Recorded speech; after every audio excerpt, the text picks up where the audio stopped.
बीमारी लेके डॉक्टर की बजाय, अस्पताल की बजाय बाबा जी की शरण में जाएगा तो इससे अंधविश्वास फैलेगा। कुंभ मेले में डुबकी लगाते थे, हिमालय से बाहर निकल जाते थे, सब जानते हैं उनके विषय में, कितनी दफा उन्होंने करके दिखाई। ये सिद्धि है, क्यों दम नहीं है? जब मैं कह रहा हूं कि शास्त्रों में सिद्धियां दी गई हैं, इलाज भी किया जा सकता है सिद्धि से। रावण का विमान था वो सूक्ष्म था, और जो इंडियन एयरलाइंस का विमान है वो स्थूल है। सिद्धि तो दोनों ही है ना। मैं ये कह रहा हूं भौतिक शक्तियां, आध्यात्मिक शक्तियां दोनों सनातन धर्म से जुड़ी जा सकती हैं। एक विवाद है बागेश्वर धाम के बाबा को लेकर, उनके दरबार को लेकर, दिव्य दरबार में, जहां पर वो कहते हैं कि सनातन ने उन्हें ऐसी शक्ति दी है, भगवान बालाजी और हनुमान जी और उनके पूर्वजों का आशीर्वाद है उस गद्दी पर, कि उनको अलौकिक शक्तियां आती हैं जिससे वो आपके मन की बात जान लेते हैं, आपकी परेशानी जान लेते हैं। तर्कशास्त्री कह रहे हैं कि भाई ये जो है चमत्कार नहीं है, ये माइंड रीडिंग है और इस तरह से लोगों को बहलाना नहीं चाहिए, इसका अध्यात्म से कोई लेना देना नहीं है। अगर हम धर्म गुरुओं की बात करें तो वो भी बटे हुए हैं, कोई कहता है कि नहीं भाई सनातन में शक्तियां हैं, कोई कहता है नहीं।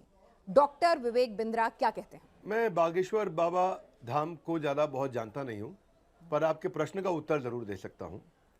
ये आध्यात्मिक शक्ति नहीं है, ये भौतिक शक्तियाँ होती हैं। आध्यात्म इनसे थोड़ा और ऊपर माना जाएगा।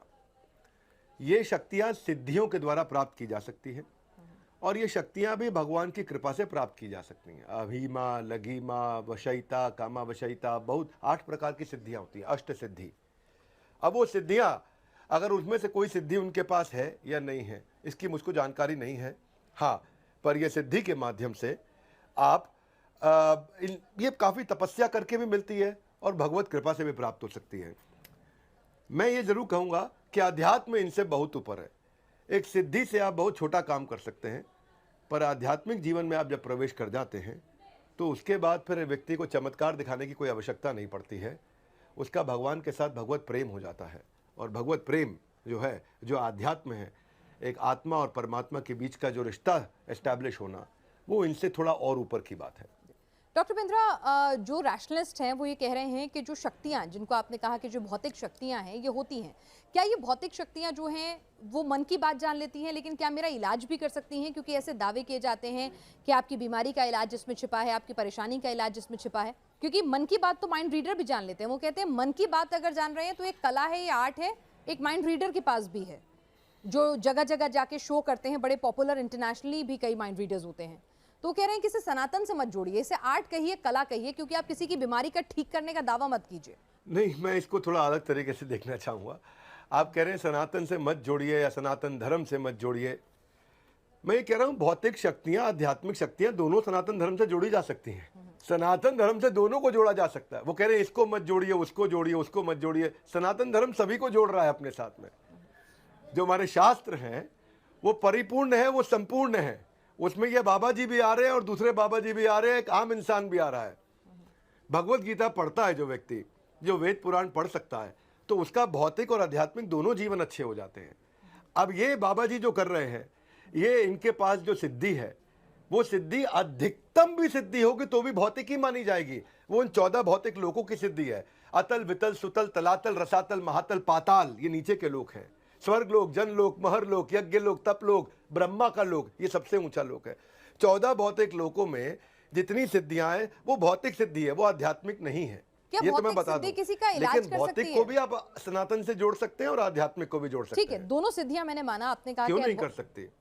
डॉक्टर के पास भी एक भौतिक सिद्धि है, डॉक्टर भी इलाज कर सकता है। उसके पास भी ऑपरेशन करने की सिद्धि है। इसमें स्थूल सिद्धि भी होती है और सूक्ष्म सिद्धि भी होती है। जो रावण का विमान था वो सूक्ष्म था, और जो इंडियन एयरलाइंस का विमान है वो स्थूल है। सिद्धि तो दोनों ही है ना।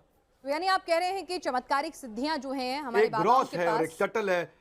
नहीं, जो चमत्कारिक सिद्धियां हैं बाबाओं के पास और जो दावा करते हैं कि आपके दुख दूर कर देंगे, आपकी बीमारी ठीक कर देंगे, इनमें दम है आपकी नजर में?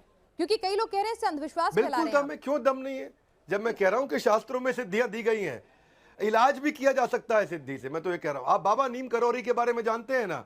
जब पूरी दुनिया से जूलिया रॉबर्ट्स भी आ रही हैं, स्टीव जॉब्स भी आ रहे हैं, सब लोग आ रहे हैं उनको देखने, मार्क जुकरबर्ग भी आ रहे हैं उनके दर्शन करने, बाबा नीम करौरी इलाहाबाद के अंदर कुंभ मेले में डुबकी लगाते थे, हिमालय से बाहर निकल जाते थे, सब जानते हैं उनके विषय में, कितनी दफा उन्होंने करके दिखाई। ये सिद्धि है, और ये भी भौतिक सिद्धि है, ये भी आध्यात्मिक सिद्धि नहीं है। तो मैं ये कहूँगा आपसे कि सिद्धियाँ प्राप्त की जाती हैं तपस्या के द्वारा, ज्ञान के द्वारा अर्जित की जाती हैं और उनसे यकीनन लाभ हो सकता है। कई लोग कह रहे हैं कि भाई इससे अंधविश्वास फैलेगा।